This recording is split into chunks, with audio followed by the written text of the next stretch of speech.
Okay, so this is part 1 of 3 of my comprehensive review of the current state of Destiny 2 and its new frontier, aka Frontiers, which includes the Edge of Fate campaign and Season 27 or Reclamation, and that includes some foundational changes to the game with the portal and power leveling and Armor 3.0 and the new tiered loot system. So make sure to look for parts 2 and 3 by going to my channel. Don't forget to hit the sub, hit the notifications so that you don't miss future videos from me. Check the timestamps in this video if you want to skip straight to the topic that interests you most. Otherwise, make sure to leave me a comment. I respond to all comments. I really enjoy hearing what y'all have to say, whether it's an agreement or a disagreement, right? I always get to learn something new. Most of you that have been following my channel for the past couple years know that my focus in this game is Endgame PVE, primarily focused on solo challenges, loot farming, build crafting, LFG. So that said, I hope you enjoy my review, so let's get into it. Okay, so starting with the Edge of Fate campaign, the paid content that you may be on the fence about purchasing, do I think it's worth it? Of course I do. I do, however, have a slew of pros and cons, but I believe the Frontiers expansion, which includes Edge of Fate, Renegades, 1 raid, 1 dungeon, is about $30 cheaper than the final shape, and I think that's just fine. Frankly, anytime Bungie puts out a new campaign with a raid and or dungeon, I always think it's worth paying for. And after basically 100%ing the entire campaign on Legendary, completely solo, and then with a fire team to complete the Fabled and Mythic missions, and then again solo to do all the side quests, I could safely say, in my opinion, this is the best campaign yet. So get this, there were 14 missions, and at least half of the missions had interesting boss fights, namely the final mission, The Message, was basically a dungeon with 3 unique boss fights with their own arenas, and there were interesting traversals and puzzles in between. I mean, if the final mission was a dungeon in itself, it would be one of my favorites. On top of that, the weekly featured missions, they offer some amazing replayability while rewarding you with the highest quality, or at least the highest tiered loot in the game. The Mythic difficulty makes it fun and challenging, and I'm loving that Bungie has returned to this campaign format, or this expansion format, where they give us weekly missions like they did in Witch Queen and Lightfall, where I spent a ton of time build crafting and farming Ascendant alloys and high stat armor in the past. For whatever reason, Bungie changed up the format in the final shape, and they only gave us 3 weekly missions. Well, 1 weekly mission, but it was 1 out of 3 that you could do, and it could only be completed with co-op mechanics. Nobody really seemed to like it.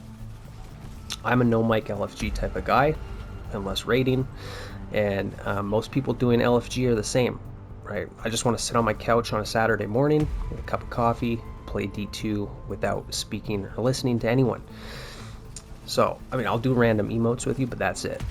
So anyways, I'm glad to see that Kepler returns to this Witch Queen and Lightfall format. Not only that, but they gave us double. So we can now do 2 weekly missions instead of 1. I've done these pretty much each week now on my Titan on Mythic difficulty, including the hardest missions like the final boss. And I've been graciously rewarded with my highest tiered pieces of armor yet, including a God Roll Brawler helmet with my tertiary stat of my choice for Wishful Ignorance. So yeah, very rewarding. I do still need to evaluate whether or not I can do these on all 3 classes each week for a total of 6 high-tiered loot drops. I'm assuming we can, but if you know, maybe you can let me know in the comments. I also need to evaluate whether or not these weekly missions are farmable, right? Because in Witch Queen and Lightfall, the weeklies gave you 1 pinnacle per week per character, so in that sense you cannot farm power from them, but they were still very much farmable because you always got a chance at getting Ascendant alloys, right? And high stat armor, of course, but I mean, as long as you're getting platinum or even gold rating in some cases, you were getting good loot, because Ascendant alloys were hard to come by and they were very needed. Now we have the lettered rating system that we see in the portal that essentially dictates the rewards that you get, but so far I've not seen any kind of rating system for these weekly missions at all.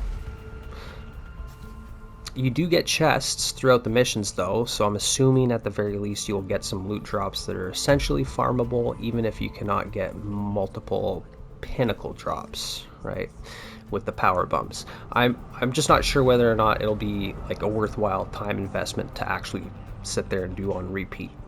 But like I said, if we can do these missions twice on each character for tier 4s and tier 5s every week, that's a big W in my eyes. The only real complaint I have so far is that there's no campaign tab, there's no missions marked on the map, and there's no way to tell what mission is what.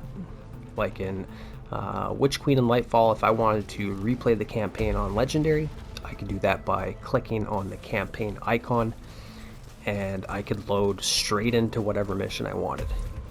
Can't do that now for whatever reason, which makes the order of the campaign and the replayability of it essentially obscure and impossible to basically engage with in any kind of sequential order. Hopefully Bungie addresses this, because it just doesn't seem to make sense to me that I have to explore Kepler to find these mission launch sites and then somehow know which mission it is. Like is this the first or the last mission type of thing, you know? So really weird and annoying. Okay, so talking about Kepler. Kepler as a destination, I actually quite like Kepler, especially the opening section in the outer steppes with what looks like an aircraft carrier in the distance. Very mysterious. I like the red sandstone looking geology, and I like the weird pimply looking growths that take over the landscape and the various features and architecture. Overall, it's an interesting looking alien environment, right? Bungie does it well. I do have a couple complaints though.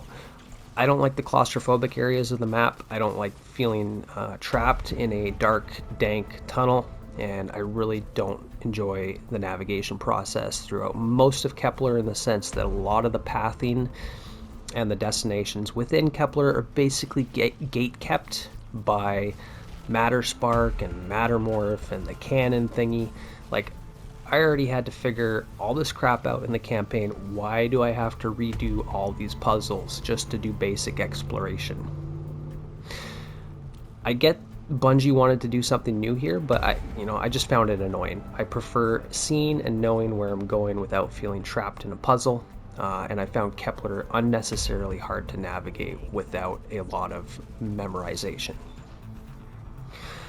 The Sieve, or the Sieve, is a pretty awesome public event that unlocks, I believe, after the campaign completion, and just like Terminal Overload in Neomuna and Overthrow in the Pale Heart, it's very much worth doing for the loot and resources. You can very quickly get a full set of curated tier 3 armor immediately after the campaign through the Civ, and it has enough variety within itself. I think it's all within Caldera, which is a bit limited in my opinion, but at least you get randomized sites and objectives, and there's 3 different boss fights, and you always have a chance for the bonus moat dunking round at the end, which you definitely want to get, because when you complete the bonus round you get like triple the loot, right? You just get showered with loot. I do wish the world tier system, which I'll get to next, applied to the Civ. It seems kind of like a missed opportunity here.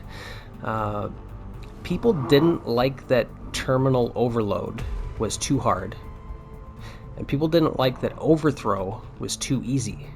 And now we have an actual world tier system allowing us to toggle between 4 different difficulties for all of Kepler except the Civ.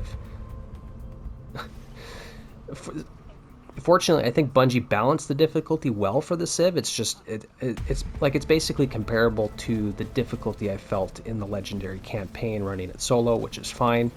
But it just seems weird to me that the world tier system doesn't apply to the only public event that exists in the world itself. Of course, this segues into the world tier concept itself. I think it's a great idea. I wish that the Pale Heart had world tiers, because it was so easy I couldn't even test builds, right? And I would have wanted a system so that I could do overthrows with added challenge and better rewards. So, like, again, what's the point of the world tier system when it doesn't affect anything worth doing other than exploring Kepler, right? Not doing missions, not doing the Sieve. It just seems so pointless. I can literally do the missions on mythic difficulty regardless of world tier, right? Like, doing the weekly mythic missions has nothing to do with world tiers. I'm just confused here. Like, great idea, but it just needs an actual purpose, because it just kind of feels like Bungie was like, hey, people like world tiers in Diablo, let's bring it into Destiny. You did, but it's half-assed at best, right? And it's mostly pointless as far as I can tell. Okay, so moving on to Kepler abilities. The elephant in the room. Matter Spark, Mattermorph, and the cannon thingy. Yes, the thingy, because that's how much I care about what it's called. So much so that I don't even care to look it up. It's all boring to me. I could have done without all these abilities. They played an interesting role at some points in the campaign with some genuinely well-designed puzzling, but it would have been so much better if Bungie gave us 3 new abilities for our subclasses that we could use in all of the game instead of just Kepler. On top of that, I don't want to roll up in a ball. I don't want to stop shooting my weapons and using my abilities that I've invested into. The fact that I have to use Matter Spark in the Sieve as well is annoying, because I've been teamed up with blueberries before where they just have no idea that the event will fail unless they ball up and get the objectives done, right? And to be fair, I didn't know at first either. Right, so part of that could be ignorance, like maybe it's their first Civ, like I said, but I've come across like a rank 9, which is, somebody like level 400 plus typically, that just refused to help. And I typed in chat that he needed to use Matter Spark. I said it on mic. We even got in a fist fight over it. A little emote war. But it's because I already did half the objectives by myself, because nobody else wanted to use Matter Spark, and I don't want to use it either.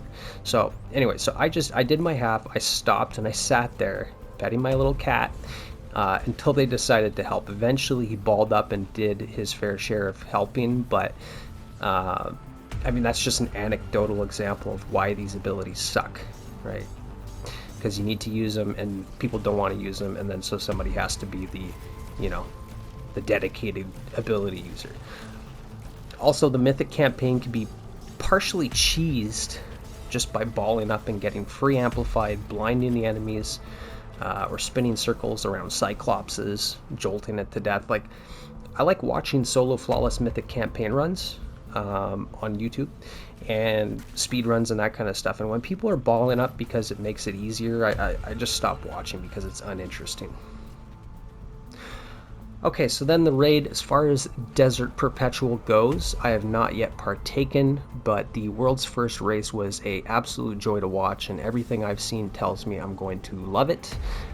Since I started playing D2 and Witch Queen, I've been blown away by every single dungeon and raid, so I do expect to have, I do not expect to have any real complaints.